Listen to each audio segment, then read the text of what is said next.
Hello, let's look at another practice question of chapter 9. So this question, it says a sample of 64 account balances from a credit company showed that an average daily balance of $1,400. The standard deviation of the population is known to be $200. This is important information. We are interested in determining if the mean of all account balances, so for example, the population mean, is significantly different from $1,000. So there are 5 questions related to this question. So actually from this question, it wants to determine if the mean of the account balance is significantly different from 1,000 or not, right? So this will related to the two-tailed test. Before we solve for this question, let's just review for the hypothesis test of a population mean if standard deviation of the population is already known. Okay, so here we were just focusing on two-tailed test. So the general form for a two-tailed test about a population mean, we will have the non-hypothesis, which will have the non-hypothesis denoted by H0 or H0 will be mu equal to mu 0. The alternative hypothesis will be mu doesn't equal mu 0. So this is what we call the two-tailed test, okay? And then if the population standard deviation sigma is already known, then we can obtain the test statistics as follows, okay? So this is the test statistics. We can notice this X bar here represents for a simple mean, and mu 0 is just the hypothesis value of the population mean. N is the sample size, and sigma will be the population standard deviation. We can still use the p-value approach or critical value approach to do the hypothesis test, okay? So if we use the p-value approach, then we will reject the H0 or non-hypothesis if p-value less or equal alpha. So alpha here is the level of significance. For the critical value approach, we need to use the Z table to find out Z alpha over 2, we need to find out this value first. Then there is a rejection rule. We will either reject non-hypothesis if Z less or equal to negative Z alpha over 2, or we will reject the non-hypothesis if Z, this Z value here, larger than Z value at alpha over 2, okay? So those are some general information about the hypothesis test for population mean if population standard deviation sigma is already known in the two-tailed test.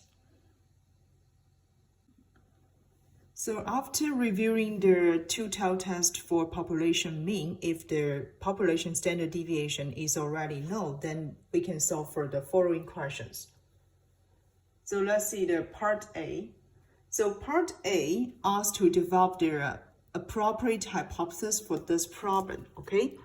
So for part A, check the purpose of this question. We try to determine if the mean of the all account balances is significantly different from $1,000. Therefore, we will have the H0 here, always a non-hypothesis, which will have our mu represents for the population mean equal $1,000, okay?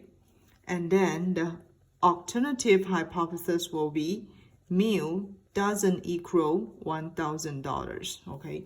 So that will be the answers for part A. Now let's look at part B. So for part B, it asks to compute the test statistics.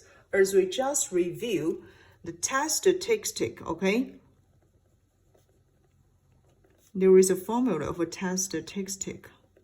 We will make it equal Z, right? It will equal X bar subtract mu 0 divide population standard deviation divide the square root of the sample size, right? So here, let's just write some information that we can got from this question. We have x bar. This is the sample mean, right? Sample mean tells us, because there is a sample, tells us there is an average daily balance equal $1,040. So $1,040. And then we have the mu zero. This is the hypothesis value, right? Because we want to see if it's different from $1,000, which will make our mu zero equal $1,000, right? We also know that population standard deviation is already given to equal $200, right? And the sample size here, a sample of 64 account balances. Therefore, we have the sample size equal 64. So what we need to do is just put all those numbers into this formula. Therefore, we will have this one will equal 1,040 subtract 1,000, right? Divide here, we use the 200 and then divide the square root of 64.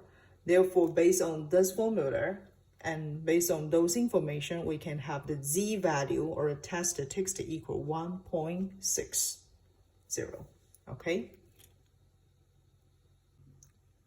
Then let's look at part C. So part C requires to compute the p-value, right? So compute p-value.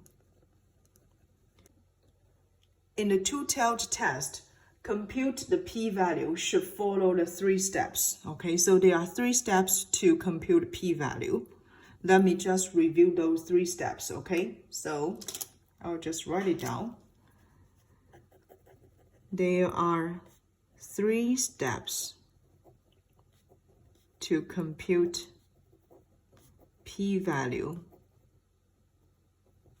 in two-tailed test, okay? So the first step, we need to compute the test statistic z. That is what we have already obtained in question B, okay? So the first step, compute the test statistics z, okay? So this part we already done in part B. Then, second step depends on z larger than 0 or smaller than 0, okay? So from the first step, we already compute the test statistics, right? So I just mark it as z test, okay? And if this z test larger than 0, we need to compute the probability of z larger than z test, okay? If z test here is smaller than 0, then we need to compute the probability of z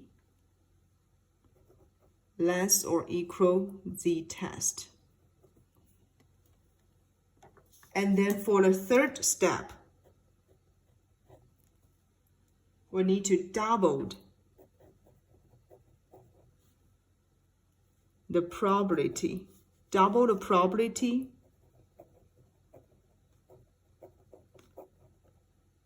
from the second step to obtain the p-value.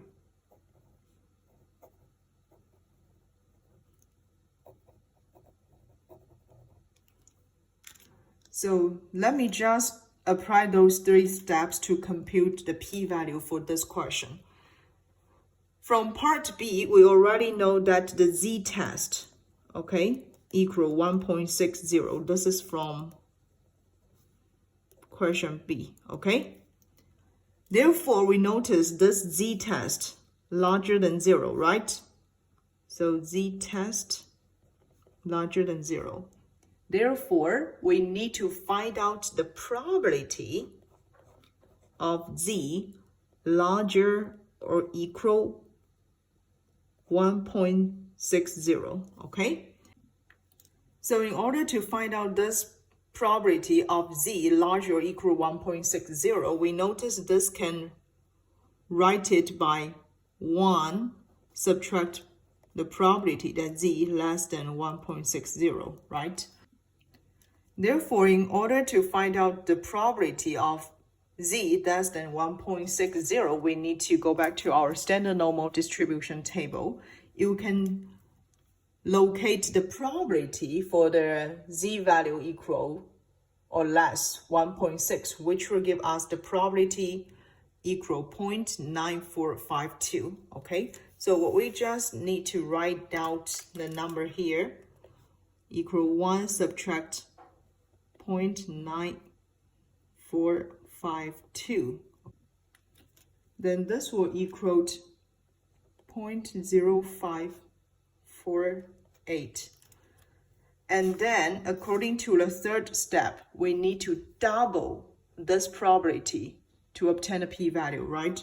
So the p-value here will equal 2 times this probability here, okay? 0.0548, which will equal 0.1096. So this is the way that we can obtain the p-value for this question, okay?